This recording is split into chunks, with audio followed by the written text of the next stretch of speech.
各位老師、各位同學，大家好，我係嚟自嗇色園主辦可藝中學嘅鄭愛燕。今日我想同大家分享嘅係禮嘅重要性。正如《禮記》所言，禮者，天地之序也。佢不僅係我哋日常生活中嘅一種行為規範，仲係一把可以開啟社交互動嘅金鎖匙。從細嘅時候，我嘅家庭就教導我要懂得禮。父母常常話俾我知，不學禮，無以立。當人哋俾你嘢嘅時候，要講多謝；見到人要主動嘅打招呼；講嘢嘅時候要睇住人哋對眼睛。呢啲睇落好簡單嘅小事，卻構建咗我同人之間嘅基本互動。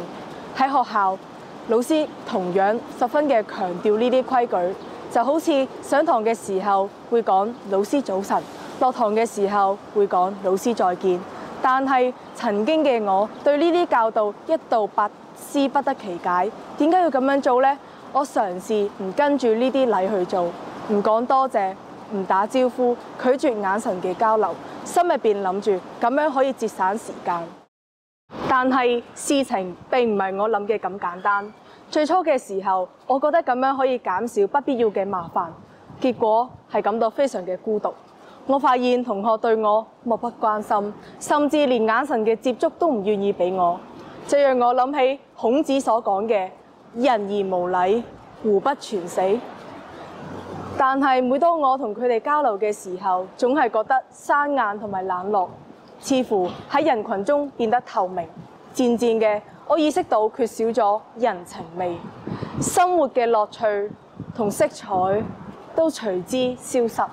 嗰一刻，我先恍然大悟到禮嘅真正意義。佢係社交嘅鎖匙，能夠幫助我哋打開一個全新嘅世界。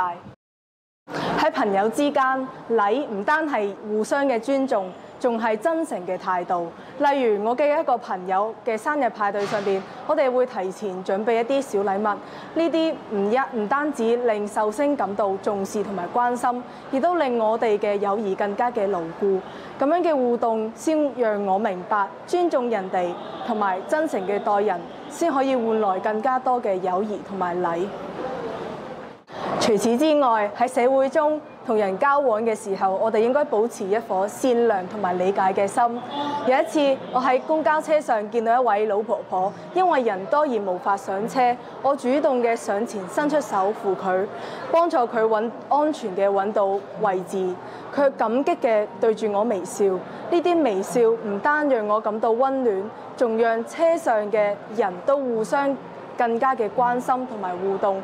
呢堂課讓我深刻嘅體會到禮嘅力量係嚟自每一個小嘅動作，只要你願意去做，善良總會透過細微嘅行為嚟傳遞出嚟。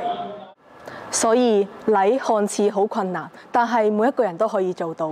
我哋嘅生活中充滿咗每一個小小嘅選擇，只要用心去實踐，就可以創造更加美好嘅人際關係。我希望在座嘅各位同學都可以珍惜禮嘅價值，讓佢成為我哋生活中嘅一部分。